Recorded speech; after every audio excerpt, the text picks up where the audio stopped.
Hair dry and rough, বুঝতে পারছো না কি করবে, কিন্তু কেন?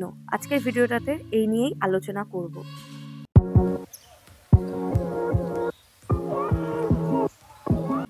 টাইটেল আর থাম্বনেল দেখে বুঝতেই পেরে গেছো কি নিয়ে ভিডিও হতে চলেছে। বেশি কথা না বলে আজকে ভিডিওটা শুরু করা যাক। Hello guys, welcome back to my channel. আমি অভিলাষা, আশা করছি তোমরা সবাই খুব ভালো আছো। আমিও খুব ভালো আছি। যাদের চুল মেনলি খুব রাফ বা ড্রাই হয়ে যায়, কোনো ময়েশ্চার নেই, তাদের চুল হাই পোরোসিটি। এবার হাই পোরোসিটি তোমরা কিভাবে টেস্ট করবে, একটা লং ভিডিও করা আছে, ডেসক্রিপশনে লিংক দিচ্ছি, চেক করে নিও। হেয়ার পোরোসিটি টেস্ট করার সময় যদি তোমাদের চুলটা নিচে থিতিয়ে পড়ে, তাহলে হাই পোরোসিটি হেয়ারের কিউটিকল গুলো বাইরের দিকে মুখ করে খোলা থাকে। হাই পোরোসিটি হেয়ারের ক্যারেক্টারিস্টিক্স কেমন হয়? তাড়াতাড়ি শুকিয়ে যায়, অনেক ড্রাই হয়, অনেক জট পড়ে। বেসিক্যালি হাই পোরোসিটি চুলের কিউটিকল অনেক ওয়াইড ওপেন হয়। হাই পোরোসিটি হেয়ারের অবজারভেশন ক্যাপাসিটি অনেক বেশি হয়, ইজিলি প্রোডাক্ট অ্যাবজর্ব করে। কিন্তু যেমন তাড়াতাড়ি অবজার্ভ করে, ঠিক তেমনিও তাড়াতাড়ি ময়েশ্চার রিডিউস করে।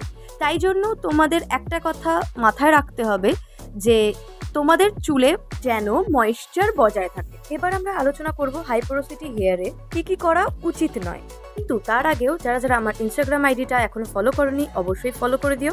আর যদি কোনো কোয়েরি থাকে অবশ্যই আমাকে ডিএম করো, আমি অবশ্যই হেল্প করব। এবার বলি কি কি করবে না। সব থেকে ইম্পর্টেন্ট হচ্ছে গরম জল দিয়ে নিজেদের চুল কখনো ওয়াশ করবে না। For high porosity hair all time heat avoid করবে, যেমন straightening, smoothing, hair dry, curling, এসব থেকে নিজেদের চুলকে দূরে রাখবে। থার্ড হচ্ছে কেমিক্যাল থেকে নিজেদের চুলকে বাঁচাবে, বা কোনো কেমিক্যাল ট্রিটমেন্ট করবে না, যেরকম হেয়ার স্মুথনিং, স্ট্রেটনিং, কেরাটিন আর চুলে হাইলাইট, এইগুলো তোমরা করতে পারবে না। ফোর্থ হচ্ছে সালফার আর প্যারাবেন জাতীয় শ্যাম্পু ইউজ করা যাবে না। এবার বলি তোমরা কি কি ইউজ করবে। হেয়ার অয়েলিং মাস্ট, হেভি ওয়েটের অয়েল ইউজ করবে, যেমন jojoba oil, olive oil, mustard oil, coconut oil, এমনকি আমার যে হোম রেমেডির অয়েলটা তোমাদের সঙ্গে শেয়ার করেছিলাম সেটাও তোমরা ইউজ করতে পারো। এবার হচ্ছে nourishing and hydrating shampoo use করতে হবে।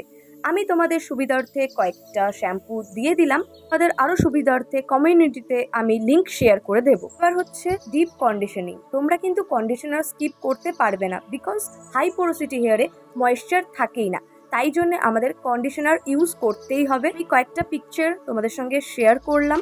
তারপর প্রত্যেক সপ্তাহে তোমাদেরকে হেয়ার প্রোটিন মাস্ক লাগাতে হবে। প্রোটিন মাস্কের ভিডিও আমি আগেই আপলোড করেছি, তোমরা চেক আউট করে নিও। কারা কারা দেখেছো অবশ্যই আমাকে কিন্তু কমেন্টে জানাবে।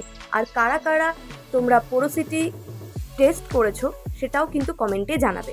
আর প্রত্যেক 15 থেকে 30 দিন বাদে প্রোটিন প্যাক লাগাতে হবে।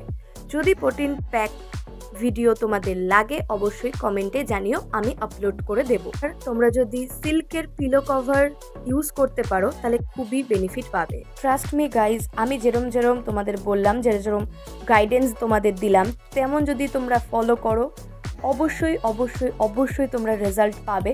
তোমরা রেজাল্ট জাস্ট হাতে নাতে দেখতে পাবে। তাহলে আজকে আসি, দেখা হচ্ছে নেক্সট ভিডিওতে। ততদিনের জন্য টাটা।